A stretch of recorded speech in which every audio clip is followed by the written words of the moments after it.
There were young children into the playground, all the symbolized life, energy, and happiness. In contrast, her mother appearance when she reached the airport, she again looked at her eerily. Mother looked old and डल।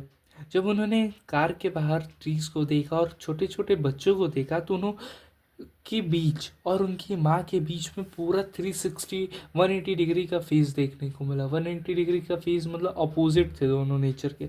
मतलब क्या कहना चाहता है कि वो लोग life, energy और happiness को सिंबलाइज करते हैं। कौन? छोटे बच्चे, क्योंकि they are full of energy, they full of motivation, वो खेलने के लिए हमेशा तत्पर होते हैं, उनके चेहरे पे हमेशा खुशी आपको देखने की मिलेगी। लेकिन उनकी माँ जो होती है, उनकी माँ का फेस बहुत ही डल हो जाता है, वो बहुत ही कमज़ोर हो जाती हैं, वो डल और ओल्ड अपीयर होती हैं। तो ऐसा लगता है कि ये दोनों ही चीज़ आपस में एकदम कॉन्ट्रास्टिंग नेचर का है। Like the weak moon in the winter season, कैसे हमें जो मून है विंटर सीजन में देखने को मिलता है, इन द सिमिलर मैनर उनका माँ का फेस ऐसा हो चुका था।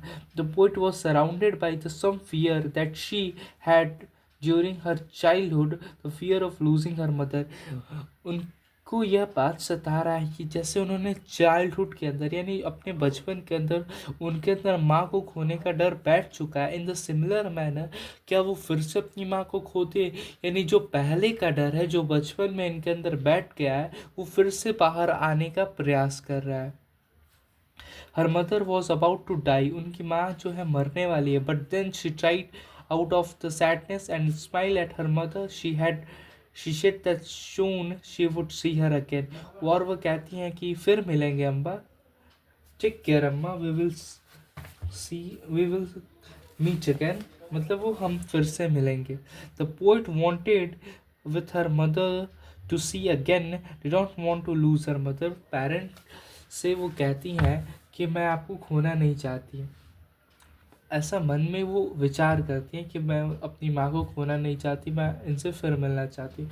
And the most important thing which I want to share, and this is the important question which is asked every year here, smile, smile, smile. Three times is used at last. Why it is used? What is symbolizing this first?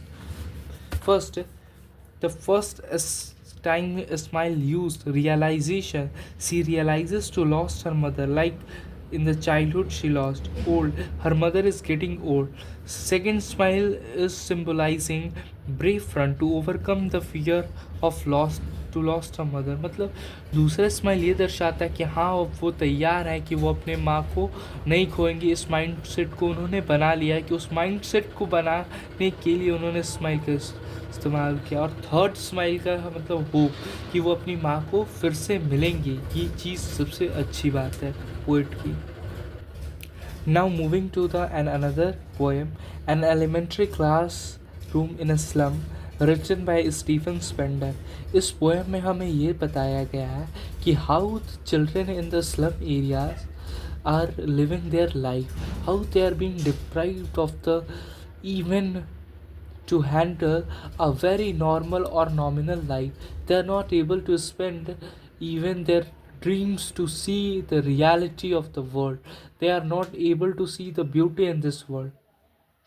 The poem An Elementary Classroom in a Slum by Stephen Spender paints a bleak picture of classroom in a poor neighbourhood. वो दर्शाते हैं कि उनके neighbourhood के अंदर कैसा classroom, उनके उनके नज़दीक में नेबरहुड के अंदर पुअर क्लासरूम मौजूद है, वो उसकी छवि हमें बताते हैं। The children in the classroom describes are having pale faces, पीला पड़ चुका है, एकदम कमज़ोर हो चुके हैं, लाइफलेस फेसेस, उनके अंदर जीवन नाम की कोई चीज़ ही नहीं बची, वो इतने थक चुके हैं, मरणशील उनके चेहरा हो चुका है। They are feels to have lifeless, their hair resembling rootless weeds, उनकी बाल जैसे अनवांटेड प्लांट की तरह बढ़ गई हैं, यानी ऐसे बाल नहीं होने चाहिए जैसे उनके बाल हैं, कटे होने चाहिए, प्रॉपर तरीके से अलाइन होने चाहिए hair. They are depicted as listless and uninterested, their heads bowed down, उनको समाज के अंदर अनइंटरेस्टेड यानी इनके अंदर कुछ खास नहीं है और इनने कुछ सोचा ही नहीं जा सकता, मतलब ये देखने लायक नहीं है, ऐसा उनको फील किया जाता है समाज के अंदर। The poet contrast there situation with the vast world outside, a world filled with the beauty, adventure and opportunity. अगर आप किसी गरीब व्यक्ति के जीवन को बारे में देखते हैं या फिर उनके जीवन को या फिर उनके डेली लाइफ को देखोगे, तो हमें यह समझ में आएगा कि उनके जीवन के अंदर कुछ नहीं है। निराशा, थकान, परेशानी, चिंता, यही सब उनके लाइफ के अंदर मौजूद है। परंतु अगर आप शहर में रहने वाले लोग को या फिर बाहर के लोग को देखोगे, तो उनका जीवन कितना अच्छा है। आउटसाइड रहते हैं, फुल ऑफ एडवेंचर, मस्त अपने जीवन को जी रहे हैं, ब्यूटी को देख रहे हैं, एडवेंचर को देख रहे हैं, अपॉर्चुनिटी है उनके पास to grow in life. He question why this childrens are confined to cramp and dreary classroom, यानी इतने भयानक क्लासरूम के अंदर जहाँ पे प्रॉपर लाइटनिंग नहीं है, प्रॉपर वेंटिलेशन नहीं है, प्रॉपर बेंचेस नहीं है, बच्चे इतने कमज़ोर हैं, मेडिकली फिट नहीं है, वैसी जगह उनका क्लासरूम क्यों है? Deprive of the chance to explore and, ऐसा प्रतीत हो रहा है कि उनको सपने तक नहीं देखने दिया जा रहा है। The poem highlights the stark inequalities, बहुत ज़्यादा inequalities in the society and the impact of poverty on education, living the reader with a sense of sadness and longing for a better future for these children. कहने का मतलब है, जो poet है हमारे Stephen Spender, वो इस तरीके से इस पोएम को प्रेजेंट किया उन्होंने कि लास्ट में जो पढ़ने वाला रीडर है उसको लगे कि वो सैड फील करे। क्यों? जिससे वो सैड फील करे और वो गरीब बच्चों की मदद कर सके, जिससे उनका लाइफ बेटर हो सके। ये मेन मोटिव है हमारे पोएट स्टीफन स्पेंडर का। Now moving to the next poem, keeping quiet, written by Pablo Neruda. इस पोएम में हमें ये बताया गया है कि हमें थोड़ा देर शांत रहना है, जिससे हम खुद के बारे में जान सके। अगर हम खुद के बारे में जानेंगे, ये जो हमारा डेली लाइफ है जिसमें हम लोग हसल कर रहे हैं, काम के लिए परेशान हैं, पागलों की तरह जीवन जी रहे हैं, उससे हम थोड़ा देर के लिए रोक के इस दुनिया में जो भी मर्डर हो रहे हैं, बॉर्डर के सरहद के पास क्या हो रहा है, आपस में सोल्जर लड़ रहे हैं, उस सब से थोड़ा देर के लिए शांत रहें और अपने आप पर ध्यान दें, और हम देखें कि हम अपने जीवन में क्या कर रहे हैं, क्या हमें करना चाहिए, क्या हम वाकई वह चीज़ कर रहे हैं जो हमें करना चाहिए, इस चीज़ पे हम ध्यान दें। The poet feels that some soul searching for us to be at peace with our self and other. क्या कहना चाहते हैं poet? That some soul searching for us. Poet ये कह रहा है कि हम किस चीज़ पर ध्यान दें? सोल सर्चिंग, यानी अपने आत्मा का तलाश करें कि हमें उस तरीके से खुद को निखारना है, हमें उस तरीके से खुद के लिए प्रयास करना है कि ये हमारे लिए बेहतर हो सके। The essence of the poem is based on self introspection, मतलब खुद के बारे में जानना, खुद से खुद की तलाश करना, खुद से खुद के बारे में अंदर झांक रहे कि क्या मैं अपने जीवन में जो कार्य कर रहा हूँ क्या वह सही है या फिर नहीं। The poem keeping quite, written by Pablo Neruda, discuss the need of the maintaining peace and the silences. He stresses upon being quiet and harmless to the human beings, animals, and environment, to suggest that in order to maintain peace and harmony, require and to stop introspect ourselves। कहने का मतलब ये है कि इसमें हमारे poet हमसे ये कहते हैं कि हमें शांति और साइलेंस बनाने की बहुत ज़रूरी है, एकांत होना और शांत होना हमें बहुत ज़रूरत है, और हमें एक दूसरे के प्रति हार्मलेस होना भी बहुत ज़रूरी है। हार्मलेस क्या मतलब? एक ह्यूमैनिटी दूसरे ह्यूमैनिटी, यानी एक ह्यूमन दूसरे ह्यूमन को, या फिर कोई ह्यूमन दूसरे भी लिविंग क्रिएचर को नुकसान ना पहुंचाए, वो इन्वायरमेंट को नुकसान ना पहुंचाए, वो पॉल्यूशन ना करे। He suggest that in order to maintain and harmony it is required to stop. अगर हमें हार्मनी यानी शांति से और अच्छे से रहना है, तो हमें सबसे पहले रुकना पड़ेगा और खुद से खुद के बारे में जानना होगा। सबसे पहले की हाईलाइट्स से सवाल पूछे जा सकते हैं हमारे को। पहले सबसे पहले ये आता है, जो पोएट है फोकस करते हैं कि स्टॉप वर्किंग, यानी हमें काम करना बंद होगा, करना पड़ेगा और सेल्फ इंट्रोस्पेक्शन करना पड़ेगा। और काम करना कैसे बंद करना पड़ेगा? बोला है उन्होंने, एकदम शांत हो जाओ, साउंडलेस बन जाओ, कुछ नहीं काम होगा, सारी मशीन्स बंद कर दिए जाएंगी, पूरा वर्ल्ड स्टॉप होगा। और इसी को एग्जॉटिक, और ये जब पूरा वर्ल्ड स्टॉप हो जाएगा तो ये पूरा रेयर मोमेंट हमें देखने को मिलेगा। अब हम कहा जाता है कि फिशरमैन इन द कोल्ड सी, जो फिशरमैन है वो क्या कर रहे हैं? एक्वेटिक मरीन लाइफ को डिस्टर्ब कर रहे हैं, तो ये लिविंग क्रिएचर को डिस्टर्ब कर रहे हैं। और जो भी हमारे पास सॉल्ट आता है वो समुद्र से आता है। तो जो भी व्यक्ति समुद्र के पास मौजूद है और जो सॉल्ट निकाल रहे हैं, उनके हाथों को आप देखोगे तो वो जले हैं, एकदम उनके हाथ में छाले पड़े हैं, क्योंकि वो धूप में काम करते हैं। कुछ इस प्रकार से उन्होंने डिस्कस किया सभी ह्यूमैनिटी के प्रॉब्लम्स को। उन्होंने ये बोला कि दो प्रकार के वॉर डिस्कस किए जो ह्यूमंस कर रहे हैं। पहले ग्रीन वॉर। ग्रीन वॉर का मतलब human versus environment, the pollution we are spreading in this world, the global warming increasing, and the ice caps are continuously melting. These are the problems, or these are the situation which we are facing today. And the war which are performed on the border with soldiers, these are the wars which are discussed by our poet Pablo Neruda. इस poem में यही poet कहना चाह रहे हैं कि आप शांत रहो, खुद को सेल्फ इंट्रोस्पेक्ट करो, give break yourself and nothing going to right in your life. उन्होंने ये भी बताया कि जब आपके जीवन में कुछ भी सही ना हो तो आप शांत हो जाओ। क्यों? क्योंकि आप पूरे जीवन में रश करते हो। क्यों? क्योंकि हमें मरने से पहले ये काम कंप्लीट करना है, ये करना है, वो करना है। भाई कम से कम आप पहले शांत हो। Please be relaxed. Think upon what you have done, what you are doing, and what should be done. This is your priority. What should be done, and how can I start from very basics? This is the first priority you should choose first. Okay, and moving to the next topic of the poem, A Thing of Beauty, written by John Keats. इस poem के अंदर this poem talks about how beautiful things gives us pleasure and release from sorrow and suffering.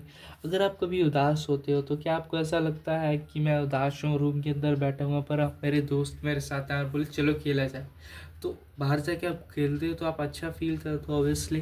और आपको ऐसा लगता है कि मैं जो सैड था या फिर उदास था वो अब नहीं हूँ। इसका मतलब क्या है? जो आपके लिए खेल था वो अच्छी चीज़ें हैं, ब्यूटीफुल थिंग है, क्योंकि ब्यूटीफुल थिंग्स का ही यह काम है कि वो आपको प्लेजर दे, हैप्पीनेस दे, मतलब खुशी दे, और आपसे दुख और दर्द आपके जीवन से छीन ले।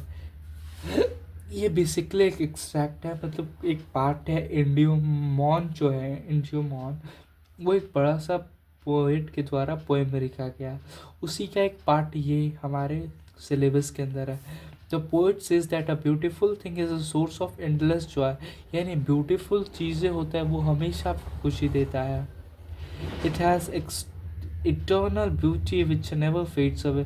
उसकी आंतरिक यानी उसकी खुद की ही ब्यूटी होती है, यानी उसकी खुद की सुंदरता होती है। A beautiful thing is like a shelter. जो भी ब्यूटीफुल थिंग्स है वो क्या है? शेल्टर की तरह, एक छाँव की तरह है, एक घर की तरह है। Which gives us sleep full of sweet dreams, जो कि हमें मीठी सी नींद देते हैं, जो अच्छे सपनों से भरा होता है। गुड हेल्थ, अच्छा स्वास्थ्य, एंड रिलैक्सेशन, यानी हल्का कर देते हैं हमें, यानी माइंड को ईजी कर देते हैं। हैवी हमारा माइंड फील नहीं करता है, जिससे हमें अच्छा लगता है। Our attachment to the earthly things are like flowery wreath. जो हमारा अटैचमेंट है वो हमें बाइंड कर देता है। They are traps which bind us to the materialistic things and keeps us away from eternal happiness. यानी जो हमारे पास नेचर है, नेचर से हमें वास्तविक में खुशियाँ मिलती है। अगर आप सुबह उठ के थोड़ा देर वॉक करोगे तो आपको लगेगा कि नहीं यार, ये सोने से बेटर प्लेजर है, ये अच्छा लग रहा है मुझे सोने से ज़्यादा। इसका मतलब क्या है कि जो भी मटेरियलिस्टिक थिंग्स है, जैसा बेड हो गया, फैंस हो गया, मोबाइल फ़ोन्स हो गए, ये क्या हमें बांध कर रख रहे हैं किस चीज़ से? जिससे हम असली खुशियों के बारे में, इटर्नल हैप्पीनेस से डिप्राइव्ड है। We are being actually deprived of the eternal happiness because we are being encircled by the things which are not required at this moment of time. The earth is full of hatred, greed and negativity, as we all know कि अर्थ के अंदर hatred, नफरत, लालच और बुरा भावना है, द्वेष है। According to the poet, and the gloom, sadness caused by this negativity fades away with the positive vibes of the beautiful things that surrounds us.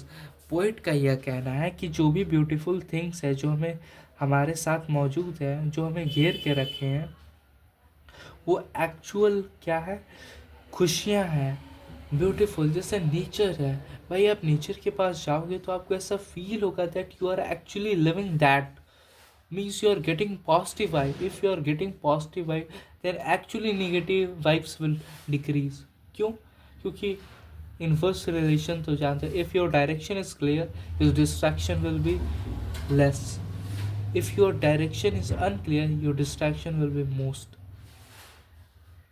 Discussing the poem A Roadside Stand written by Robert frost, इन्होंने यह poem में यह दर्शाया है कि Robert frost जो है हमारे एक पोएट्री को लिखते हैं, यानी राइटर है, बेसिकली पोएम लिखते हैं। उन्होंने यह कहा है कि जो भी हमारे गांव के अंदर लोग हैं वो क्या करते हैं, अपने जीवन को व्यतीत करने के लिए सोर्स ऑफ अर्निंग कहीं ना कहीं से जुगाड़ करते हैं। तो बहुत सारे ऐसे लोग भी हैं जो हाईवे के अराउंड आप देखते हो जाते हो तो अपनी छोटी सी स्टॉल या ठेले पे सामान लगा के बेचते हैं। वो भीख नहीं मांगते, बेसिकली वो क्या करते हैं, वो सेल्फ इंडिपेंडेंट होने का अटेम्प्ट कर सकते हैं जिससे वो अपने लाइफ को बेटर तरीके से जी सके। This show that the life of poor people deprived with clarity and with deepest sympathy and humanity. कहने का मतलब है जो पुअर पीपल हैं वो डिप्राइव्ड है clarity of life, clarity of thought नहीं है उनके पास, with deepest sympathy and humanity. उनको कोई सिंपैथी देने वाला नहीं है। सिंपैथी देने वाला मतलब हम ही अगर बाइक से जाते हैं तो क्या कभी हमने कोशिश किया कि हम रुक के हाईवे के नज़दीक जो लोग सामान बेच रहे हैं खरीद रहे हैं? नहीं। ऐसा क्यों है हमारे अंदर? हमारे अंदर तो है जो भी इमोशन है, जो भी कुछ है, हम जैसे बिहेव करते हैं। क्या ऐसा नहीं लगता अगर ऐसा करते हैं तो हम किसी से सिंपैथी छीन ले रहे हैं? क्यों सिंपैथी और कैसे छीन रहे हैं? भाई उसकी रोजी रोटी ही वही है। अगर हम उससे रोजी रोटी ही नहीं देंगे, अगर उसका पेट नहीं भरता है, तो क्या उसके अंदर ह्यूमैनिटी या फिर हमारा बिहेवियर है कि हम दूसरे से ह्यूमैनिटी के अंदर बिहेव कर रहे हैं? नहीं। The poet contrasts the lives of the people who live in the villages and those who live in the cities. Cities के अंदर अच्छे लाइफ जीते और villages के अंदर अच्छे लाइफ्स नहीं मिल पाते, basically lack of income होता है। He highlights the difficult situation of the deprived villagers who are aching for some money to live prosperous life। कहने का मतलब ये है कि वो पोएट जो है, हम डिस्कस करते हैं इन इश्यूज़ को जिनके कारण वो अच्छे लाइफ नहीं जी पा रहे हैं।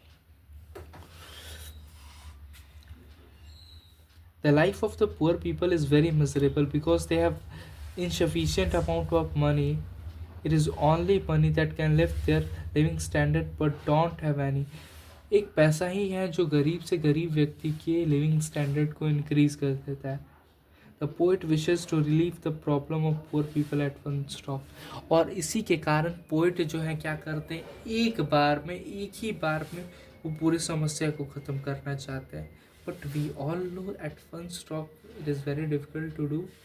But if we try all to just help all those people which are trying to get better, very small help, it will be very helpful to them also, and they will feel to have there are some people present in this world are going to help them. These are our gestures which need to be done. Now the last poem, aunt Jennifer. Aunt Jennifer एक poem नहीं है, ये real life experience है एक औरत की जिसने अपने जीवन के अंदर शादी के बाद में कैसा एक्सपीरियंस किया, वो चीज़ हम डिस्कस करने वाला है। She talks about women experience in her marriage life. वो क्या करती हैं, वो बातचीत करती हैं कि वुमेन का एक्सपीरियंस, यानी औरत का एक्सपीरियंस मैरिज लाइफ में कैसा होता है। She had try to explore the inner feelings of women who are living under the dominance of man. वो क्या करती हैं, कोशिश करती हैं अपनी फीलिंग को एक्सप्लेन करने के लिए, जो कि डोमिनेंस ऑफ मैन, मतलब कहने का मतलब ये है कि जो मानव यानी पुरुष के अंदर नहीं, मतलब पुरुष के अंडर काम कर। Women expresses her suppressed and oppressed feeling through her art, यानी अपने कला यानी एम्ब्रॉयडरी के थ्रू उन्होंने इस चीज़ को एक्सप्लेन किया है। Aunt Jennifer is the victim of male dominated society. ये किस चीज़ की दोषी है, यानी ये किस चीज़ की विक्टिम हो गई है? वो विक्टिम हो गई है मेल डोमिनेटेड सोसाइटी, जहाँ पे वुमेन की रिस्पेक्ट कम की जाती है या फिर ना के समान की जाती है, उनकी कोई वैल्यू नहीं की जाती, उन्हें मारा पीटा, उनके साथ दुर्व्यवहार, जो कुछ भी कहा जाए, बदतमीजी, सारा चीज़ किया जाता है। She has no one to share her mental and physical pain. उनके साथ कोई भी नहीं है जिससे उनसे मानसिक और शारीरिक दर्द को आगाह कर सके या फिर बांट सके। She makes a picture of a graceful and powerful tiger. Beautiful. और सबसे ताकतवर टाइगर को कि वो आर्ट करती है, एम्ब्रॉयडरी करती है बेसिकली क्लॉथ के ऊपर। क्या ऐसा लगता है वो टाइगर की तरह है? मतलब नहीं समझता। क्या उन्होंने अपने अपने पति से कभी भी अपने फीलिंग्स को शेयर कर सका? क्या उन्होंने बताया कि ये चीज़ मुझे पसंद नहीं है, डोंट बिहेव लाइक दिस? क्या उन्होंने बताया? नहीं, वो डरती थी इस बात से। तो उनका बिहेवियर टाइगर की तरह नहीं रह सका। To convey her deep feelings, this vividly shows the weakness of women and the clout authority of the male in the martial life। यानी जो भी मेल होता है वो डोमिनेटेड हो सकता है। यानी बेसिकली अगर आप गांव के केसेस को देखो, एज आई हैव सीन, जहाँ पे मेल के पास ये अथॉरिटी होती है कि वुमेन को मार सकता है। This is the reality of the villages in India. Aunt Jennifer in the poem suppressed and oppressed. Aunt Jennifer wishes to be powerful, strong within like the tiger in her art, but feels it didn't made herself brave। लेकिन उन्होंने अपने आप को मजबूत नहीं कर पाया। मजबूत इन द सेंस कभी अपने आप के पॉइंट्स को ही नहीं रख पाई वो अपने हस्बैंड के सामने। अगर वो अपने पॉइंट्स को सामने रख पाती, उनसे लड़ती, नहीं ये सही नहीं है, ये गलत है, तो शायद उनका एक्सपीरियंस बेहतर हो।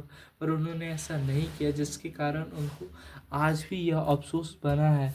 और इसलिए हमें एक चीज़ सीखने को मिलता है, जीवन में प्रयास करें, अफसोस नहीं।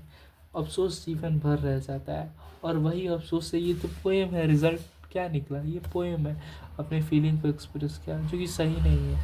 If she had attempted then fight the keys will be different। Thank you very much। If you have enjoyed the session of energetic, basically this is a goal to complete your syllabus within the time. If you have enjoyed, then please comment if it is helpful. If it is not, what should better could be done? Basically this is the way. What I'm trying to do is providing you notes of CBSE class 12, basically for the your help, actually not for the purpose of taking anything else, for the help.